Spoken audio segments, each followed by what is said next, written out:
Central, ito pa rin po ang Don't Lie to Me 2010. At nandito pa rin po si Miss Jelly de Belen. Mas in fairness sa'yo, gumaganda ka lalo Parang pabaligtad yung itsura mo sa edad mo. Parang mas maganda ka pa noon kaysa nung araw. Napansin mo ba yun? Ewan ko. At tignan natin kung gumanda ka pa. Dahil eto na ang susunod na katanungan mula sa iyong ate, Janice. Janice, pasok. Okay, Jelly. Nagkaroon ba ng time in our past na nasaktan kita nang hindi ko alam? Oh my gosh. Nagkaroon ba ng time na nasaktan mo, nasaktan ka ng iyong ate Janice na hindi niya alam pero dinedma mo na lang, don't lie to Janice, yes or no? Nag-isip? Umikot-ikot ang mata, pumikit-pikit? Nagpout ng labi? Nag-isip ulit? Kumulot ang noo? Nagbuntong Pwede hinga? ko ba sabihin baka magalit siya pag sinabi ko sa TV? Sabihin mo lang yes or no, mamaya ka na umapila. Oh, yes. Yes.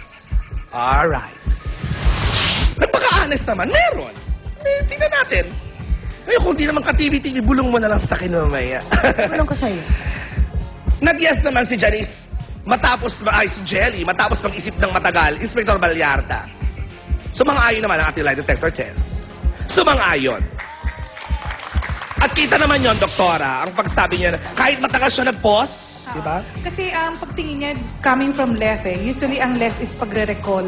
Ganun pala yun. Unlike pag yung right is yung parang nagsasabi ka ng merong future na baka ganto-ganto. Unlike yung kanina, sinabi from left, pag ganun yung role ng mata niya, tsaka yung ulo niya, it's pagre-recall ng past experiences. Uy, hindi ko lang nalaman yun, ha? Ay, talaga? Meron akong kaibigan, lagi nakaganon. So, recall pala siya ng recall. Recall siya ng recall at naiwan na sa pag-recall. Ganon na siya forever. Ay, naiwan na doon. Okay, napag-isip-isip mo na ba kung pwede mong i-share sa amin kung ano yung sama ng loob na yon? O pag-uusapan nyo na lang ni Janice pagdating... Nakita na ba kayo simula nung dumating ka from Canada? Nakita na kami. Ano ba ito? Actually, matatawa lang naman siya. Kaya hindi ko alam kung dapat sabihin ko pa sa TV. Dahil parang nire-relieve ko lang ang past. Oo, Tungkol to sa lalaki, hindi naman. Ayun, Sino yon? Si Jan. Ayun. Tama. Tama! Tama, it's about you. Hindi na tayo magpapaligoy-ligoy pa. Palakpakan naman natin, Miss Jelly de Belen. Isa lamang ang lie. Sige, magpasalamat ka na muna sa mga fans mo. Naloka ako, pinuntahan ka talaga sa studio. Oo, Angeline Natix, in fairness. Ang mga Forever Jelly. Ay, pasalamat din ako kay Bambi Fuentes for my makeup today. Go!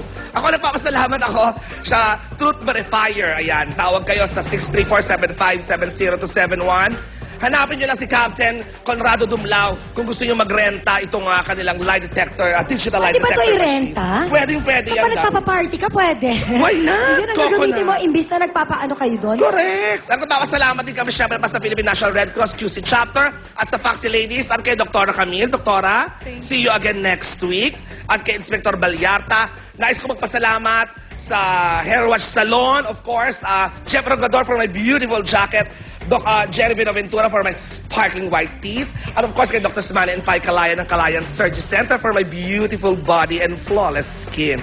At ang alma mater ko nung high school, ang St. Anthony Nova School will have Grand Alumni Homecoming sa January 30. Makita-kita tayo dyan, mga taga-Sans, sa Sans Ground mismo sa Amparo, Caloocan. Hope to see you there. Diba? Ay, si Dr. Derek Rico? Dr. ano ito? Si Dr. Joel Uson, salamat daw pa sabi ni Derek Rico Gutierrez. Okay, sa pagbabalik mo again, thank you, Jelly. Thank you, Dan. Thank you.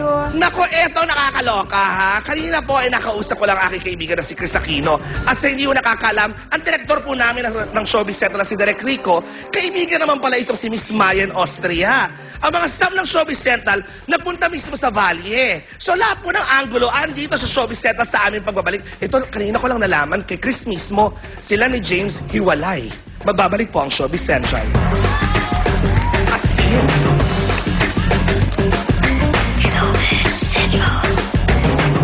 Tutukan! Chris, sinuko daw ang babaeng nalilig sa asawa niya. Female witness mula mismo sa bahay ng mga Austria. May ilalantay. Susunod na, Francine Prieto. Papaano nga ba pumayat in just 2 months?